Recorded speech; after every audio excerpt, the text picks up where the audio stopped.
les voleurs et les commerçants sataniques. C'est le thème, c'est le 4 dimanche aujourd'hui. Qu'est-ce que nous avons dit? Selon Jean 10, 10 et Abdias, chapitre 1, verset 5 à 7, qu'est-ce que la Bible dit? Jean 10, 10. Jean 10, le verset 10. Oui. Le voleur ne vient que pour dérober, égorger et détruire. Moi, je suis venu afin que les brebis aient la vie et qu'elles soient dans l'abondance. Qu'est-ce que nous avons dit? Que ce verset dit clairement, le voleur qui est qui? C'est le diable. Il ne fait seulement que de voler. Je vous ai tout dit, le diable, il n'a rien. Satan, il n'a rien. Ceux qui vont le voir pour les enrichir, ils ne savent pas que le diable n'a rien. Satan, il vole la vie des gens et puis donne ça à ses serviteurs. Sinon, Satan n'a rien. Il est pauvre. Tu vois, il ne fait que voler. C'est un voleur. Dis, tu es un voleur. Et Abdias 1, 5, c'est quoi? Abdias 1, le verset 5. Oui, va vite. Si des voleurs, des pillards viennent de nuit chez toi, comme te voilà dévasté, mais enlèvent-ils plus qu'ils ne peuvent? Si des vendangeurs viennent chez toi, ne laissent-ils rien à grappiller? Ah, comme Ésaü est fouillé, comme ses trésors sont découverts, tous tes alliés t'ont chassé jusqu'à la frontière. Tes amis t'ont joué, t'ont dominé. Ceux qui mangeaient ton pain t'ont dressé des pièges. Et tu n'as pas su t'en apercevoir. Dis Amen. Donc, qu'est-ce que nous avons dit? Qu'aujourd'hui, beaucoup de gens ont des problèmes dans leur vie parce qu'ils ignorent qu'ils sont volés et qu'ils sont vendus dans le monde spirituel. L'ignorance est une maladie. Alléluia. Et on ne nous enseigne pas ça dans les églises. C'est pas normal. Alléluia. Nous avons dit qu'ils sont d'abord les commerçants sataniques. Alléluia. Leur mission, leur rôle. Et puis, après, on a parlé des voleurs spirituels. Qui sont-ils? Qu'est-ce qu'ils font? Leur caractère. Comment ils font pour te voler, puis pour te vendre? Nous avons dit quoi? Que les voleurs spirituels, ils sont partout. Ils sont dans nos familles. Ils sont dans nos quartiers. Ils sont même dans les bureaux, dans l'administration. Ils sont même dans la politique. Les voleurs spirituels, ils sont partout.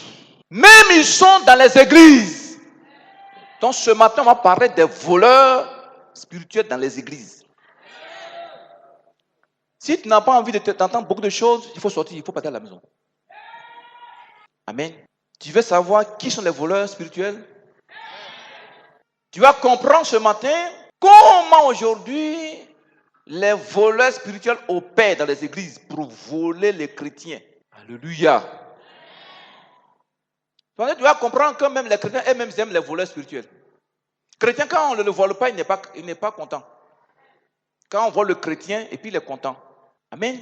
Donc mon frère, ma soeur, ce matin on va parler des voleurs spirituels dans les églises. Prenez vos Bibles.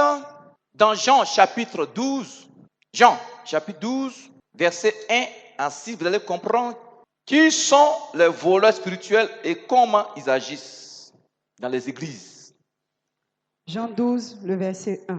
6 jours avant la Pâque, Jésus arriva à Béthanie où était Lazare, qu'il avait ressuscité des morts. Là, on lui fit un souper. Marthe servait et Lazare était un de ceux qui se trouvaient à table avec lui. Marie, ayant pris une livre d'un parfum de nard pur de grand prix, oignit les pieds de Jésus et elle lui essuya les pieds avec ses cheveux. Et la maison fut remplie de l'odeur du parfum.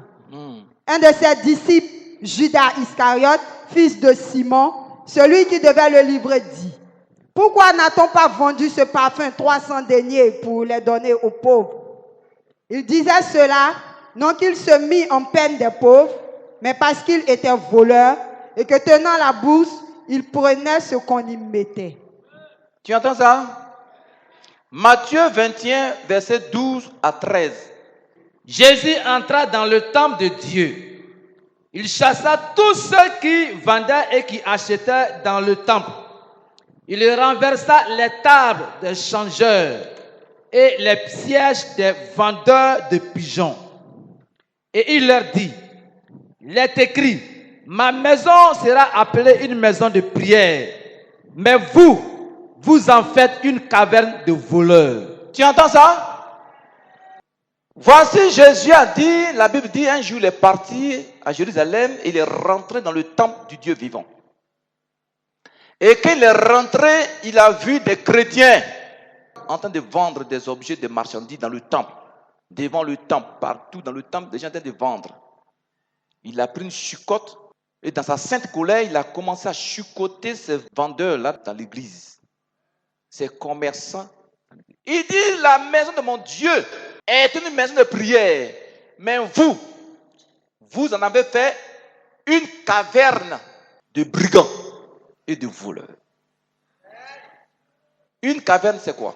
C'est un gros trou qui se trouve dans un rocher. Une caverne, c'est un lieu de rencontre des voleurs, des grands brigands.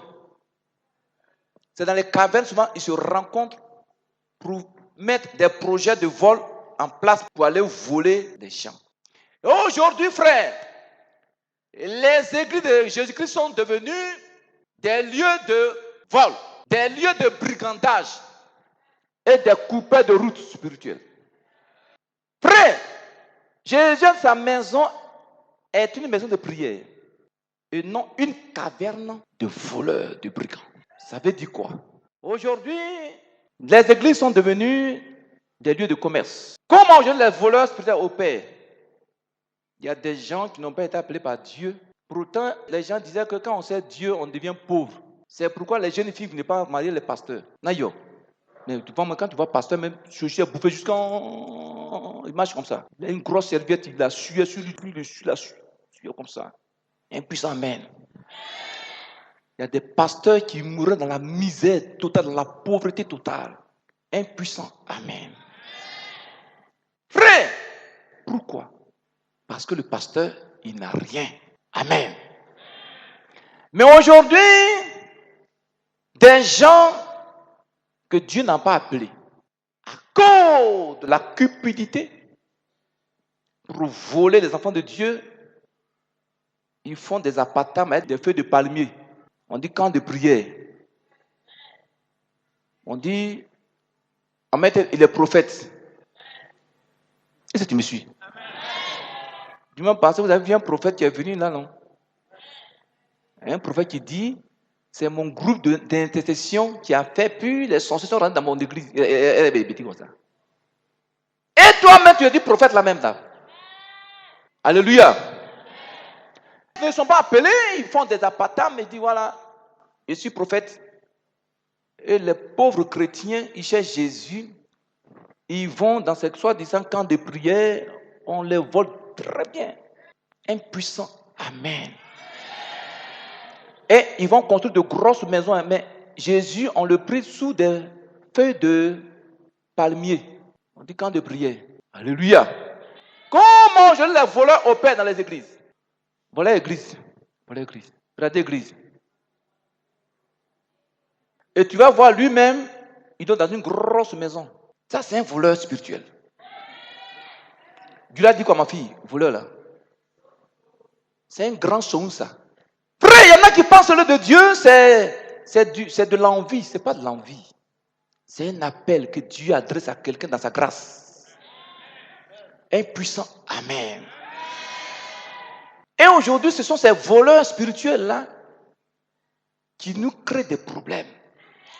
C'est eux qui nous traitent de magiciens. Impuissant. Amen. Mon frère, ma soeur, comment ils opèrent aujourd'hui? Dans les églises, les voleurs spirituels, ils font des sectes à leur unction. Ils disent aux chrétiens, venez, venez, venez, venez, venez. Celui qui envoie 100 000 francs tout de suite sera béni demain matin. Celui qui envoie 500 000 tout de suite sera béni demain. Les chrétiens courent. Pourquoi tu sais? Parce que chrétien, l'être humain aime le mensonge de manière naturelle. C'est inné dans l'être humain. Il aime le faux. Quand quelqu'un dans la vérité, quelqu'un dit la vérité, non, ça c'est un faux. Mais quand on ment aux êtres humains, aux chrétiens là, voilà, là c'est un bon type. Un puissant amen. Une année, il y a un individu qui est venu ici. On était encore comme ça. Le temple était comme ça. Il est venu un soir à 18h, quelqu'un m'appelle. Il dit, ah, il y a un pasteur, je suis pasteur. J'ai dit, mais qui t'a donné mon numéro? Il dit, non, je suis venu te voir. Je suis de passage. Bon, quand moi, quelqu'un me dit qu'il est pasteur, je tremble. C'est-à-dire, moi, tous ceux qui servent le Seigneur, je les respecte.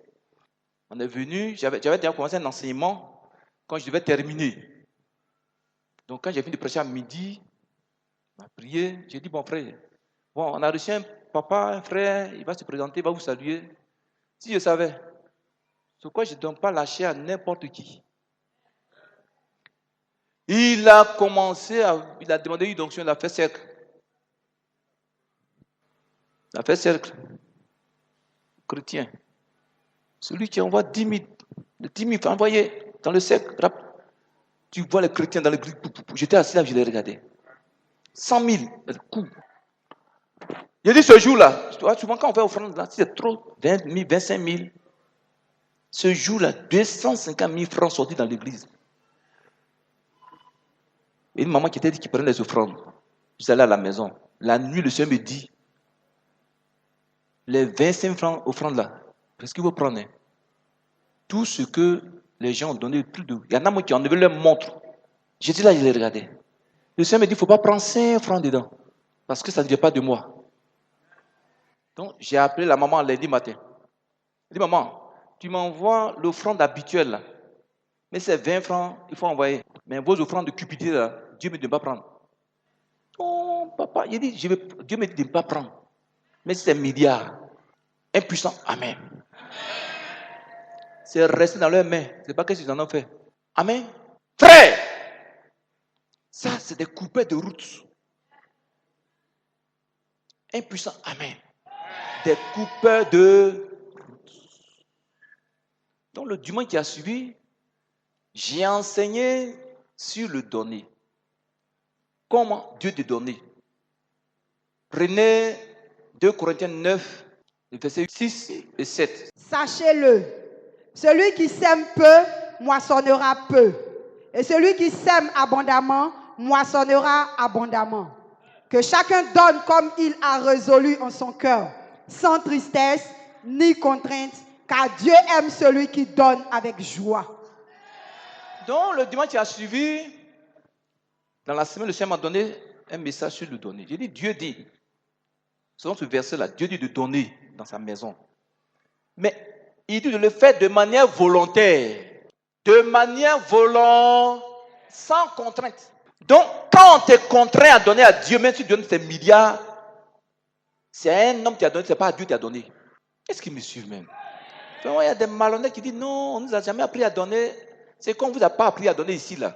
On ne vous a pas appris à donner des enveloppes. Celui qui dit, on ne lui a pas appris à donner, c'est que c'est un malhonnête. C'est qu'on ne t'a pas appris cela. On ne t'a pas appris à te donner des enveloppes. On ne t'a pas appris ici à mettre des enveloppes sur ta chaise pour que tu donnes, pour bien là, tu mets de l'argent là-dedans. Là, on ne t'a pas appris ça. Pourquoi pas? Ce n'est pas dans la Bible. C'est les voleurs spirituels qui mettent les enveloppes sur les chaises matin pour que tu viennes pour mettre de l'argent dedans. Je ne vais jamais le faire, je ne vais jamais le faire. Et je ne le ferai jamais.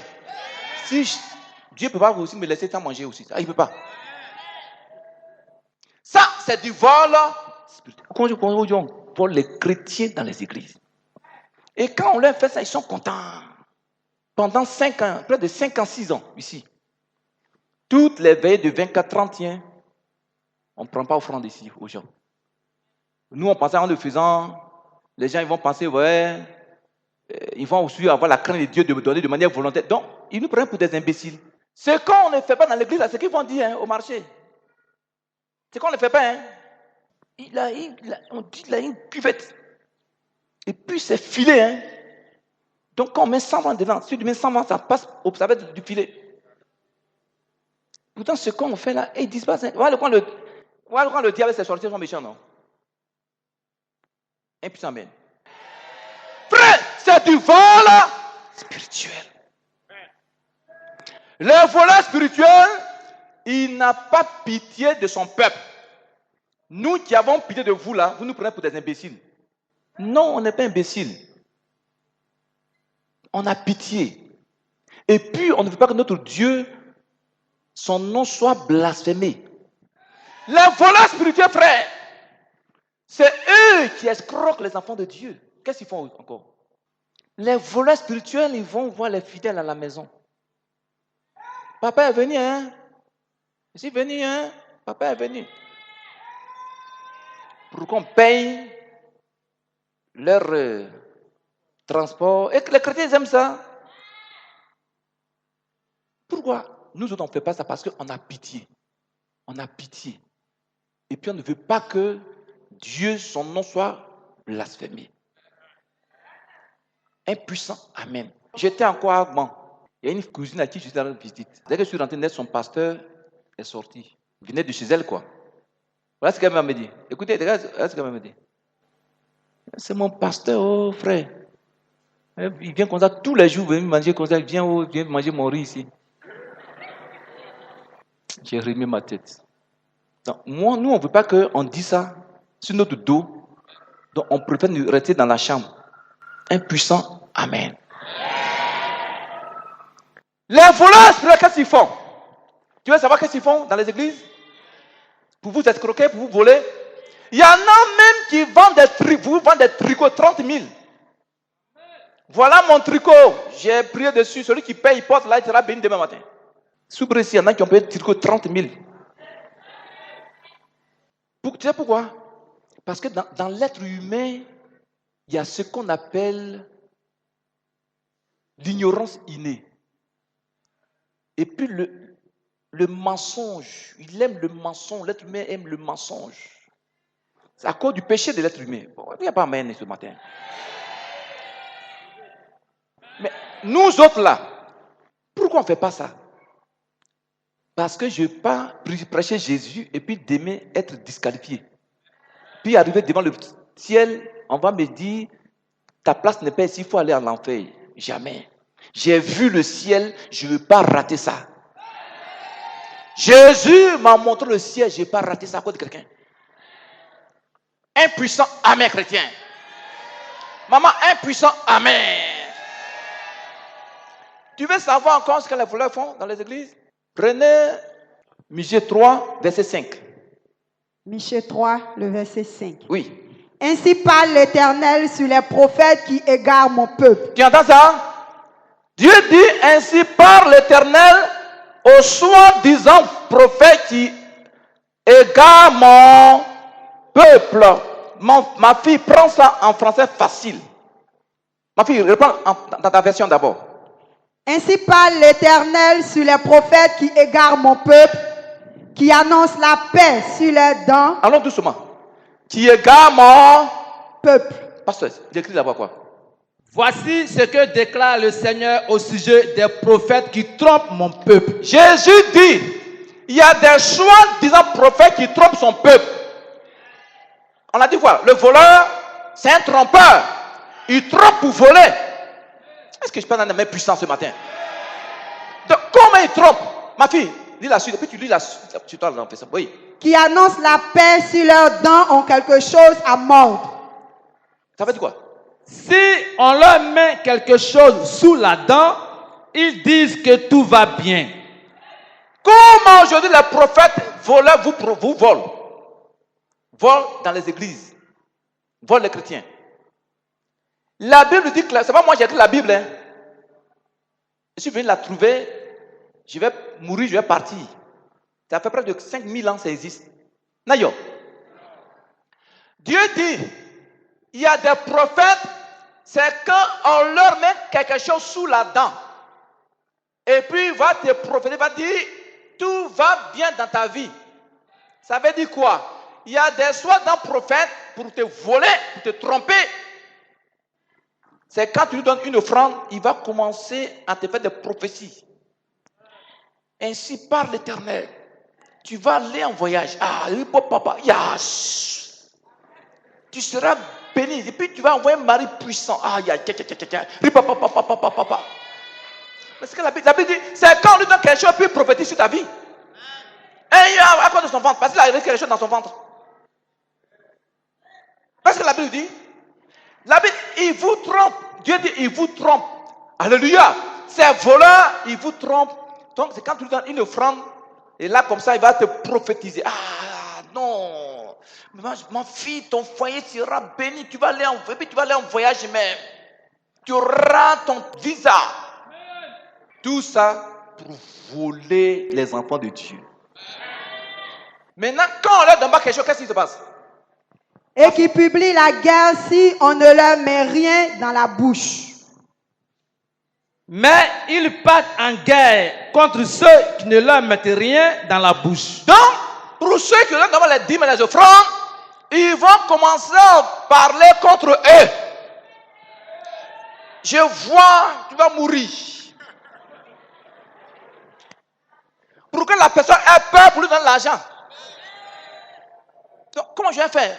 Prophète, comment je vais faire? Non, il faut faire un sacrifice de résurrection.